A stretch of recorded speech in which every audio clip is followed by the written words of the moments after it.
Hello friends, welcome to our YouTube channel friends. In this video I am gonna tell you about how to fix low sound speaker volume issues in this Redmi smartphone. How you can fix that. So friends, it's come due to the dust in the speaker part, so you have to clean it.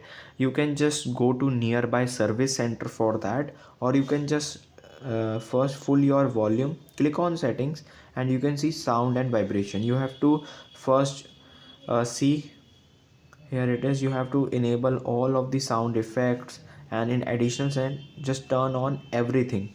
Then friends, you have to just clean your speakers. Sometimes dust in the speakers may result, you can see the low volume, or you can see there is no volume. So you can just check your speaker and then it will be working fine.